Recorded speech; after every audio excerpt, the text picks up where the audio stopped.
स्वागत है आपका आज के एपिसोड में। चलिए शुरुआत करते हैं पिछले अभ्यास प्रश्न के साथ। राष्ट्रीय महामार्ग विकास परियोजनाओं के संदर्भ में कौन सा या कौन से कथन सही है या सही है? 1. स्वर्णिम चतुर्भुज परियोजना की शुरुआत भारतीय राष्ट्रीय महामार्ग प्राधिकरण के एक भाग के रूप में की गई थी। 2. उत्तर दक्षिण तथा पूर्व पश्चिम गलियारा परियोजना भारतीय राष्ट्रीय महामार्ग प्राधिकरण के अधिकार क्षेत्र में नहीं है। 3. पूर्वी पश्चिमी गलियारे का उद्देश्य असम से गुजरात को जोड़ना है।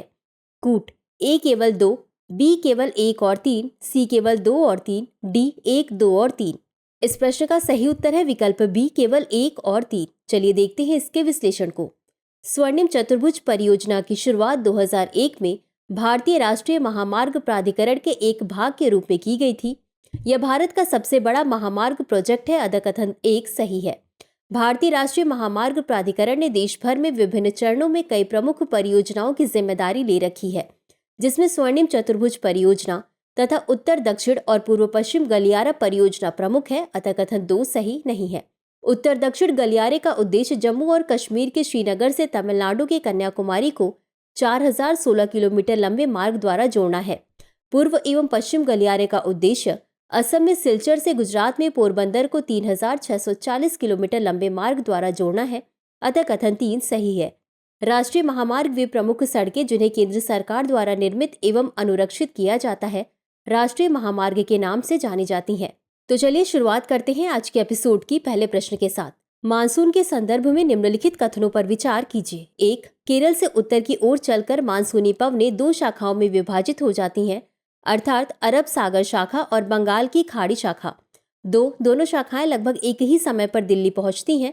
3. बंगाल की खाड़ी की तुलना में अरब सागर में मानसून की प्रगति बहुत तीव्र होती है। उपर्युक्त में से कितने कथन सही हैं? ए केवल 1, बी केवल 2, सी सभी 3, डी कोई नहीं। इस प्रश्न का सही उत्तर है विकल्प बी केवल 2। चलिए देखते हैं इसके विश्लेषण को। मानसून: भारत की मुख्य भूमि में दक्षिण पश्चिम मानसून के प्रवेश का पहला स्थान केरल का है। केरल से उत्तर की ओर चलकर मानसूनी पवनें 2 शाखाओं में विभाजित हो जाती हैं, अर्थात अरब सागर शाखा और बंगाल की खाड़ी शाखा। अतः कथन 1 सही है। दोनों शाखाएं एकल धारा के रूप में दिल्ली के आसपास एक दूसरे से मिल जाती हैं। ये दोनों शाखाएं लगभग एक ही समय पर दिल्ली पहुंचती हैं। अतः कथन 2 सही है। अरब सागर की तुलना में बंगाल की खाड़ी में मानसून की प्रगति बहुत तीव्र है। अतः कथन 3 सही नहीं है। अगला प्रश्न है, संयुक्त राष्ट्र शरणार्थी सम्मेलन 1951 से संबंधित 1967 प्रोटोकॉल के संबंध में निम्नलिखित में से कौन सा कथन सही है? ए. इसने 1951 के शरणार्थी सम्मेलन की लौकिक और भौगोलिक सीमाओं को हटा दिया। बी. इसने पहली बार शरणार्थी की परिभाषा पेश की। सी. यह केवल यूरोप में शरणार्थियों पर लागू है। डी. इसने किसी भी राज्य के लिए 1951 के शरणार्थी सम्मेलन का पालन करने की आवश्यकता को समाप्त कर दिया। इस प्रश्न का सही उत्तर है विकल्प ए। चलिए देखते हैं इसके विश्लेषण को। संयुक्त राष्ट्र शरणार्थी सम्मेलन 1951 का 1967 प्रोटोकॉल। वर्ष 1967 का प्रोटोकॉल संयुक्त राष्ट्र शरणार्थी कन्वेंशन 1951 की प्रयोज्यता को व्यापक बनाता है। वर्ष 1967 के प्रोटोकॉल ने 1951 के शरणार्थी सम्मेलन की लौकिक और भौगोलिक सीमाओं को हटा दिया। इन सीमाओं ने प्रारंभ में कन्वेंशन को उन व्यक्तियों तक सीमित कर दिया था जो 1 जनवरी 1951 से पहले यूरोप में घटित घटनाओं के कारण शरणार्थी बन गए थे।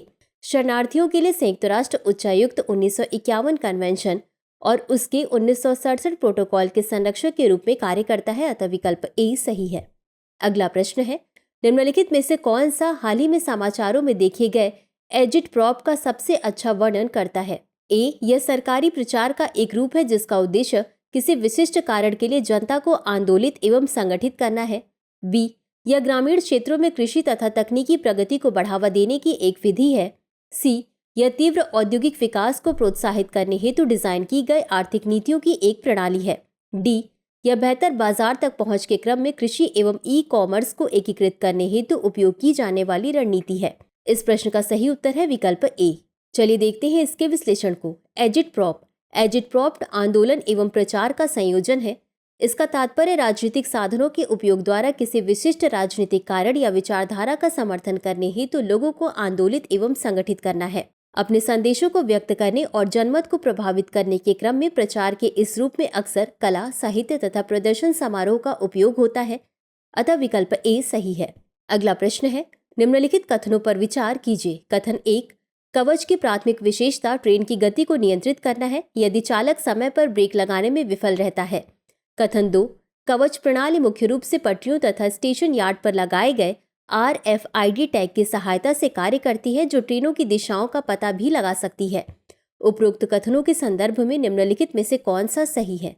ए, कथन 1 और कथन 2 दोनों सही हैं तथा कथन 2 कथन 1 का सही व्याख्या है।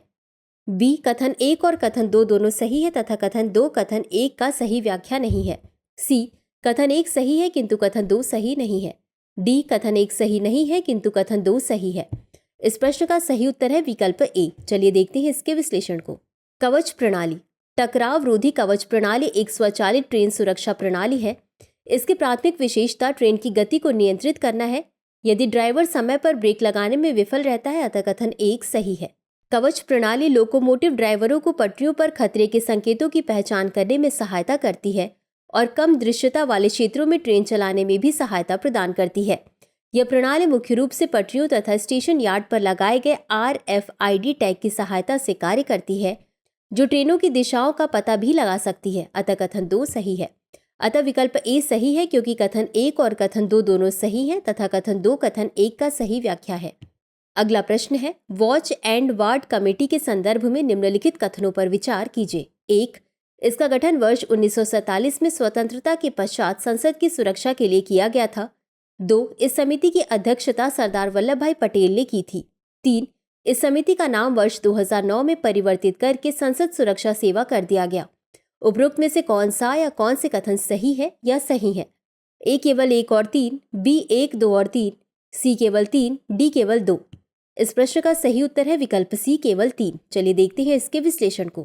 वॉच एंड वार्ड कमेटी की स्थापना 8 अप्रैल 1929 की घटना के बाद की गई थी, जब क्रांतिकारी भगत सिंह और बटुकेश्वर दत्त ने विधानसभा में बम फेंका था, अतः कथन 1 सही नहीं है। इसकी स्थापना केंद्रीय विधानसभा के अध्यक्ष विठल भाई पटेल की पहल पर की गई थी, अतः कथन 2 सही नहीं है। इस समिति का नाम वर्ष 2009 में बदलकर संसद सुरक्षा सेवा PSS कर दिया गया, जो लोकसभा अध्यक्ष के नियंत्रण में है, अतः कथन 3 सही है। 13 दिसंबर 2023 को संसद भवन में एक असाधारण सुरक्षा उल्लंघन के बाद अप्रैल 2024 में केंद्रीय औद्योगिक सुरक्षा बल को संसद की सुरक्षा सौंप दी गई। अगला प्रश्न है, जलवायु वित्त पोषण के संदर्भ में निम्नलिखित कथनों पर विचार कीजिए। 1, मॉन्ट्रियल प्रोटोकॉल के अनुसार विकसित देश वर्ष 2020 तक विकासशील देशों को प्रति वर्ष 100 बिलियन अमेरिकी डॉलर प्रदान करने पर सहमत हुए। 2, वर्ष 1992 में स्थापित जलवायु परिवर्तन पर संयुक्त राष्ट्र फ्रेमवर्क कन्वेंशन द्वारा उच्च आय वाले देशों को विकासशील देशों को जलवायु वित्त प्रदान करने का निर्देश दिया। उपर्युक्त में से कौन सा या कौन से कथन सही है या सही है? ए, केवल 1, बी, केवल 2, सी, 1 और 2 दोनों, डी, न तो 1 और न ही 2। इस प्रश्न का सही उत्तर है विकल्प बी, केवल 2। चलिए देखते हैं इसके विश्लेषण को। जलवायु वित्त पोषण। कोपेनहेगन प्रतिबद्धता 2009 के अनुसार विकसित देश वर्ष 2020 तक विकासशील देशों को प्रतिवर्ष 100 बिलियन अमेरिकी डॉलर उपलब्ध कराने पर सहमत हुए थे, अतः कथन 1 सही नहीं है। यह जलवायु परिवर्तन को कम करने या उसके अनुकूल होने के लिए आवश्यक बड़े पैमाने पर निवेश को संदर्भित करता है। वर्ष 1992 में स्थापित जलवायु परिवर्तन पर संयुक्त राष्ट्र फ्रेमवर्क कन्वेंशन द्वारा उच्च आय वाले देशों को विकासशील देशों को जलवायु वित्त प्रदान करने का निर्देश दिया, अतः कथन 2 सही है। अगला प्रश्न है, पश्चिमी घाट के संदर्भ में निम्नलिखित कथनों पर विचार कीजिए। 1, पश्चिमी घाट एक ब्लॉक पर्वत है जो भूमि के एक भाग के हिंद महासागर में नीचे की ओर झुकने के कारण निर्मित हुए। 2, इसे यूनेस्को की विश्व विरासत स्थल तथा विश्व की जैव विविधता के 8 महत्वपूर्ण हॉटस्पॉट में से एक के रूप में मान्यता प्राप्त है। 3, नीलगिरी पर्वत पश्चिमी घाट को पूर्वी घाट से जोड़ता है। उपर्युक्त में से कितने कथन सही हैं? ए, केवल 1, बी, केवल 2, सी, केवल 3, डी, सभी 4। इस प्रश्न का सही उत्तर है विकल्प बी, केवल 2। चलिए देखते हैं इसके विश्लेषण को। पश्चिमी घाट ब्लॉक पर्वत जो पश्चिमी घाट का निर्माण करते हैं तब निर्मित हुए जब भूमि का एक हिस्सा नीचे की ओर मुड़ गया और अरब सागर में चला गया, अतः कथन 1 सही नहीं है। इसे यूनेस्को की विश्व विरासत स्थल तथा विश्व की जैव विविधता के 8 महत्वपूर्ण हॉटस्पॉट में से एक के रूप में मान्यता प्राप्त है, अतः कथन 2 सही है। नीलगिरी पर्वत पश्चिमी घाट को पूर्वी घाट से जोड़ता है, अतः कथन 3 सही है। प्रसिद्ध हिल स्टेशन माथेरान, लोनावला, खंडाला, महाबलेश्वर, पंचगनी, अंबोली घाट, कुद्रेमुख एवं कोडागू यहीं पर स्थित है। अगला प्रश्न है, ब्लू प्लैनेट प्राइज के संदर्भ में निम्नलिखित कथनों पर विचार कीजिए। 1. इसकी शुरुआत वर्ष 1992 में रियो अर्थ समिट के दौरान की गई थी। 2. यह पर्यावरण संबंधी समस्याओं के क्षेत्र में वैज्ञानिक अनुसंधान के लिए किसी संगठन या व्यक्ति को प्रतिवर्ष प्रदान किया जाता है। 3. वर्ष 2024 में यह पुरस्कार जैव विविधता और पारिस्थितिकी तंत्र सेवाओं पर अंतर सरकारी मंच को प्रदान किया गया है। उपर्युक्त में से कौन सा या कौन से कथन सही है या सही है? ए केवल 2, बी 1, 2 और 3, सी केवल 2 और 3, डी केवल 1 और 2। इस प्रश्न का सही उत्तर है विकल्प बी 1, 2 और 3। चलिए देखते हैं इसके विश्लेषण को। ब्लू प्लैनेट प्राइज, इसकी शुरुआत वर्ष 1992 में रियो अर्थ समिट के दौरान की गई थी, अतः कथन 1 सही है। यह पुरस्कार जापान की असाही ग्लास फाउंडेशन द्वारा ऐसे वैज्ञानिक अनुसंधान एवं इसके अनुप्रयोग में उत्कृष्ट उपलब्धियों हेतु प्रतिवर्ष दिया जाता है, जिससे वैश्विक पर्यावरणीय समस्याओं का समाधान करने में सहायता मिली हो, अतः कथन 2 सही है। वर्ष 2024 में यह पुरस्कार जैव विविधता और पारिस्थितिकी तंत्र सेवाओं पर अंतर सरकारी मंच और यूनिवर्सिटी कॉलेज लंदन के इंस्टीट्यूट फॉर ग्लोबल प्रॉस्पेरिटी के रॉबर्ट कोस्टांजा को दिया गया, अतः कथन 3 सही है। अगला प्रश्न है, ग्रेट निकोबार आइलैंड प्रोजेक्ट के संदर्भ में निम्नलिखित कथनों पर विचार कीजिए। 1. यह अंडमान एवं निकोबार द्वीप समूह के उत्तरी छोर पर लागू किए जाने वाला प्रोजेक्ट है। 2. यह मलक्का जलडमरू मध्य के निकट स्थित है, जो हिंद महासागर को प्रशांत महासागर से जोड़ने वाला प्रमुख जलमार्ग है। 3. इसमें एक अंतर्राष्ट्रीय कंटेनर ट्रांसशिपमेंट टर्मिनल, एक ब्राउनफील्ड डोमेस्टिक और एक ग्रीनफील्ड अंतर्राष्ट्रीय हवाई अड्डा शामिल है। उपर्युक्त में से कौन सा या कौन से कथन सही है या सही है? ए केवल 2, बी 1, 2 और 3, सी केवल 2 और 3, डी केवल 1 और 2। इस प्रश्न का सही उत्तर है विकल्प ए केवल 2।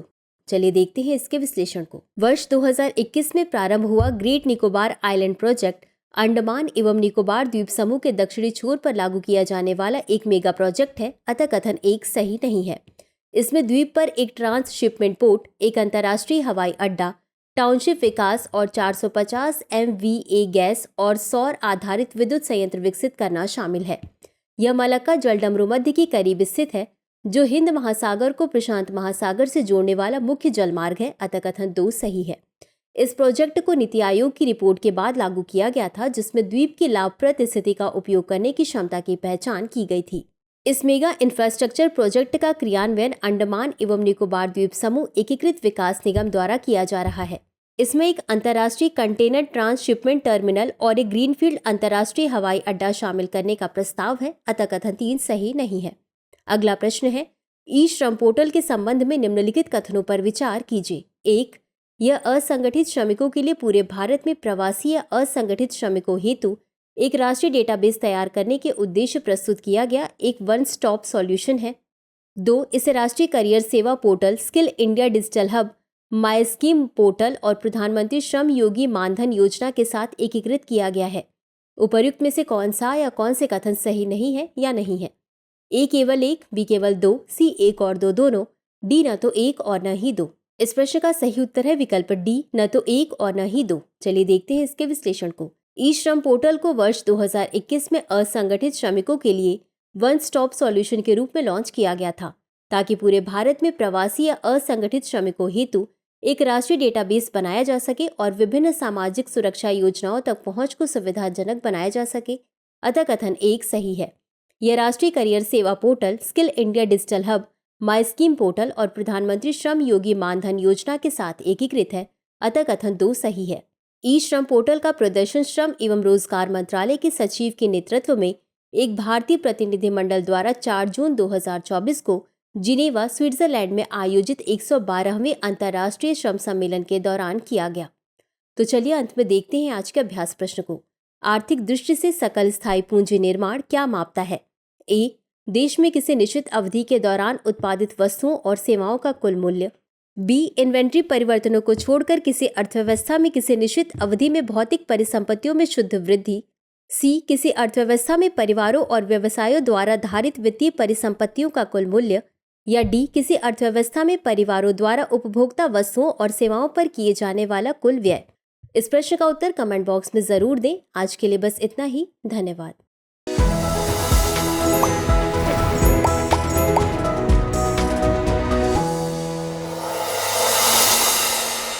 Dear viewers, अपने एग्जाम की तैयारी को और बेहतर करने के लिए हमारे चैनल को लाइक, शेयर और सब्सक्राइब करना न भूलें।